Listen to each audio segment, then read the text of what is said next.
जय श्री कृष्णा। राधे राधे। आप सभी श्री हरि की कृपा से स्वस्थ और मस्त होंगे।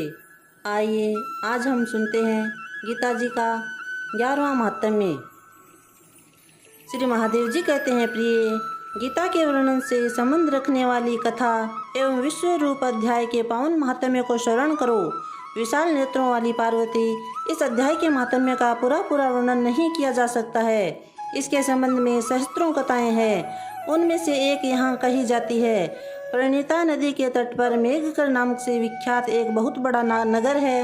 उसके प्रहार, चहार दीवारी और गोपुर द्वार है, बहुत ऊंचे हैं। वहाँ बड़ी बड़ी विश्रामशालाएं हैं जिनमें सोने के खंभे शोभा दे रहे हैं। उस नगर में श्रीमान सुखी, शांत, सदाचारी तथा जितेंद्रिय मनुष्यों का निवास है। वहाँ हाथ में शार्ग नामक धनुष धारण करने वाले जगदीश्वर भगवान विष्णु विराजमान है। वे परब्रह्मा के साकार स्वरूप है। संसार के नेत्रों को जीवन प्रदान करने वाले हैं। उनका गौरवपूर्ण श्री विग्रह भगवती लक्ष्मी के नेत्र कमलों द्वारा पूजित होता है। भगवान की वह झांकी वामन अवतार की है। मेघ के समान उनका श्याम वर्ण तथा कोमल आकृति है। वक्ष स्थल पर श्री वत्स का चिन्ह शोभा पाता है। वे कमल और वनमाला से विभूषित है। अनेक प्रकार के आभूषणों से सुशोभित हो भगवान वामन रत्न युक्त समुद्र के सदृश जान पड़ते हैं। पीताम्बर से उनके श्याम विग्रह की कांति ऐसी प्रतीत होती है मानो चमकती हुई बिजली से घिरा हुआ स्निग्ध मेघ शोभा पा रहा हो। उन भगवान वामन का दर्शन करके जीवन जन्म एवं संसार के बंधन से मुक्त हो जाता है। उस नगर में मेखला नामक महान तीर्थ है जिसमें स्नान करके मनुष्य शाश्वत वैकुंठ धाम को प्राप्त होता है। वहाँ जगत के स्वामी करुणा सागर भगवान नरसिंह का दर्शन करने से मनुष्य 7 जन्मों के किए घोर पाप से छुटकारा पा जाता है। जो मनुष्य मेखला में गणेश जी का दर्शन करता है वह सदा दुस्तर विघ्नों के भी पार हो जाता है। उसी मेघकर नगर में कोई श्रेष्ठ ब्राह्मण थे जो ब्रह्मचार्य परायण में ममता और अहंकार से रहित, वेद शास्त्रों में प्रवीण, जितेंद्रिय तथा भगवान वासुदेव के शरणागत थे। उनका नाम सुनंदन था। प्रिय, वे शार्द धनुष धारण करने वाले भगवान के पास गीता के 11वें अध्याय का विश्व रूप दर्शन योग पाठ किया करते थे। उस अध्याय के प्रभाव से उन्हें ब्रह्म ज्ञान की प्राप्ति हो गई थी। परमानंद संदोष से पूर्ण उत्तम ज्ञान में समाधि के द्वारा इंद्रियों के अंतर्मुख हो जाने के कारण वे निश्चल स्थिति को प्राप्त हो गए थे और सदा जीवन मुक्त योगी की स्थिति में रहते थे। एक समय जब बृहस्पति सिंह राशि पर स्थित थे, महायोगी सुनंदन ने गोदावरी तीर्थ की यात्रा आरंभ की।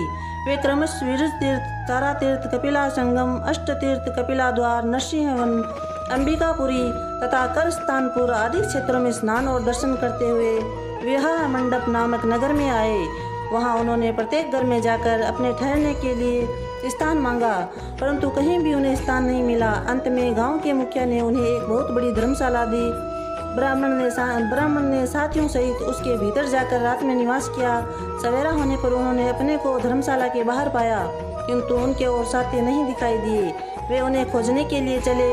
इतने में ही ग्राम पालक मुखिया से उनकी भेंट हो गई। ग्रामपाल ने कहा, मुनिश्रेष्ठ, तुम सब प्रकार से दीर्घायु जान पड़ते हो। सौभाग्यशाली तथा पुण्यवान पुरुषों में तुम सबसे पवित्र हो। तुम्हारे भीतर कोई लोकोत्तर प्रभाव विद्यमान है। तुम्हारे साथी कहाँ गए और कैसे इस भवन से बाहर आए, इसका पता लगाओ। तुम्हारे सामने इतना ही कहता हूँ कि तुम्हारे जैसे तपस्वी मुझे दूसरा कोई नहीं दिखाई देता। विप्रवर, तुम्हें किस महामंत्र का ज्ञान है, किस विद्या का आश्रय लेते हो तथा किस देवता की दया से तुम्हें अलौकिक शक्ति आ गई है। भगवान, कृपा करके इस गांव में रहो, मैं तुम्हारा सब प्रकार से सेवा करूंगा। यूँ कहकर ग्राम पालक मुनीश्वर सुनंदन को अपने गांव में ठहरा लिया। वह दिन रात बड़ी भक्ति से उनकी सेवा टहल करने लगा। जब 7-8 दिन बीत गए तब एक दिन प्रातःकाल आकर वह बहुत दुखी हो महात्मा के सामने रोने लगा और बोला, आज रात में राक्षस ने मुझ भाग्यहीन के बेटे को चबा लिया है। मेरा पुत्र बड़ा ही गुणवान और भक्तिमान था। ग्राम पालक के इस प्रकार कहने पर योगी सुनंदन ने पूछा, कहाँ है वह राक्षस और किस प्रकार उसने तुम्हारे पुत्र का भक्षण किया है। ग्राम पालक बोला, ब्रह्मान, इस नगर में एक बड़ा भयंकर नरभक्षी राक्षस रहता है। वह प्रतिदिन आकर इस नगर के मनुष्यों को खा लिया करता था। तब एक दिन समस्त नगरवासियों ने मिलकर उससे प्रार्थना की, राक्षस, तुम हम सब लोगों की रक्षा करो, हम तुम्हारे लिए भोजन की व्यवस्था किए देते हैं। यहाँ बाहर के जो पाथिक रात में आकर नींद लेंगे उनको खा जाना। इस प्रकार नागरिक मनुष्यों के गांव में मुझे मुखिया द्वारा इस धर्मशाला में भेजे हुए पथिकों को राक्षस का आहार निश्चित किया है। अपने प्राणों की रक्षा के लिए ही उन्हें ऐसा करना पड़ा। तुम भी अन्य राहगीरों के साथ इस घर में आकर सोए थे, किंतु राक्षस ने उन सबों को तो खा लिया, केवल तुम्हें छोड़ दिया। द्विजोतम, तुम ऐसा क्या प्रभाव है तुम में, इस बात को तुम ही जानते हो। इस समय मेरे पुत्र का एक मित्र आया था, किंतु मैं उसे पहचान न सका। वह मेरे पुत्र को बहुत ही प्रिय था, किंतु अन्य राहगीरों के साथ उसे भी मैंने उसी धर्मशाला में भेज दिया। मेरे पुत्र ने जब सुना कि मेरा मित्र भी उसमें प्रवेश कर गया है, तब वह उसे वहाँ से ले आने के लिए गया, परंतु राक्षस ने उसे भी खा लिया। आज सवेरे मैंने बहुत दुखी होकर उस पिशाच से पूछा, ओ दुष्टात्मन, तूने रात में मेरे पुत्र को भी खा लिया। तुम्हारे पेट में पड़ा हुआ मेरा पुत्र जिससे जीवित हो सके, ऐसा कोई उपाय बताओ। राक्षस ने कहा, ग्रामपाल, धर्मशाला के भीतर घुसे हुए तुम्हारे पुत्र के न जानने के कारण मैंने भक्षण किया है। अन्य पथिकों के साथ तुम्हारा पुत्र भी अनजाने में ही मेरा ग्रास बन गया है। वह मेरे उदर में जिस प्रकार जीवित और रक्षित रह सकता है, वह उपाय स्वयं विधाता ने ही कर दिया है। जो ब्राह्मण सदा गीता के 11वें अध्याय का पाठ करता है, उसके प्रभाव से मेरी मुक्ति होगी और मरे हुओं को पुनः जीवन प्राप्त होगा। यहाँ कोई ब्राह्मण रहते हैं जिनको मैंने एक दिन धर्मशाला से बाहर कर दिया था। वे निरंतर गीता के 11वें अध्याय का जप किया करते हैं। इस अध्याय के मंत्र से 7 बार अभिमंत्रित करके यदि वे मेरे ऊपर जल का छिंटा दे तो निस्संदेह मेरा साप से उद्धार हो जाएगा। इस प्रकार उस राक्षस का संदेश पाकर मैं तुम्हारे निकट आया हूँ। ब्राह्मण ने पूछा, ग्रामपाल, जो रात में सोए मनुष्यों को खाता है, वह प्राणी किस पाप से राक्षस हुआ। ग्रामपाल बोला, ब्रह्मान, पहले इस गांव में कोई किसान ब्राह्मण रहता था। एक दिन वह अगन के खेत की क्यारियों की रक्षा करने में लगा था। वहां से थोड़ी ही दूर पर एक बहुत बड़ा गिद्ध किसी राही को मार कर खा रहा था। उसी समय एक तपस्वी वहां से आ निकले, जो उस राहगीर को बचाने के लिए दूर से ही दया दिखाते हुए आ रहे थे। गिद्ध उस राही को खाकर आकाश में उड़ गया। तपस्वी ने कुपित होकर उस किसान से कहा, अरे ओ दुष्ट हलवाए, तुझे धिक्कार है, तू बड़ा ही कठोर और निर्दयी है। दूसरे की रक्षा से मुंह मोड़कर केवल पेट पालने के लिए धंधे में लगा है। तेरा जीवन नष्ट प्राय है। अरे जो जोर दाढ़ वाले जीव, सर्प, शत्रु, अग्नि, विष, जल, गिद्ध, राक्षस, भूत तथा बेताब आदि के द्वारा घायल हुए मनुष्यों की शक्ति होते हुए भी उपेक्षा करता है, वह उनके वध का फल पाता है। जो शक्तिशाली होकर भी चोर आदि के चंगुल में फंसे हुए ब्राह्मण को छुड़ाने की चेष्टा नहीं करता, वह घोर नरक में पड़ता है और पुनः भेड़ियों की योनि में जन्म लेता है। जो वन में मारे जाते हुए तथा गिद्ध और व्याघ्र की दृष्टि में पड़े हुए जीव की रक्षा के लिए छोड़ो छोड़ो की पुकार करता है, वह परम गति को प्राप्त होता है। जो मनुष्य गौओं की रक्षा के लिए व्याघ्र, भील तथा दुष्ट राजाओं के हाथ से मारे जाते हैं, वे भगवान विष्णु के उस परम पद को पा जाते हैं। योगियों के लिए भी दुर्लभ है। सहस्त्र अश्वमेघ और 100 वाजपेयी यज्ञ मिलकर शरणागत रक्षा की 16वीं कला के बराबर भी नहीं हो सकते। दीन तथा भयभीत जीव की उपेक्षा करने से पुण्यवान पुरुष भी समय आने पर कुंभ विपाक नामक नरक में पाया जाता है। तूने दुष्ट गिद्ध के द्वारा खाए हुए राहगीर को देकर उसे बचाने में समर्थ होते हुए भी जो इसकी रक्षा नहीं की, इससे तू निर्दयी जान पड़ता है, अतः तू राक्षस हो जा।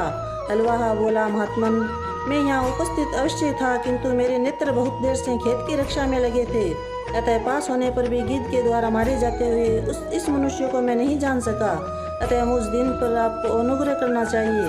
तपस्वी ब्राह्मण ने कहा, जो प्रतिदिन गीता के 11वें अध्याय का जप करता है, उस मनुष्य के द्वारा अभिमंत्रित जल जब तुम्हारे मस्तक पर पड़ेगा, उस समय तुम्हें शाप से छुटकारा मिल जाएगा।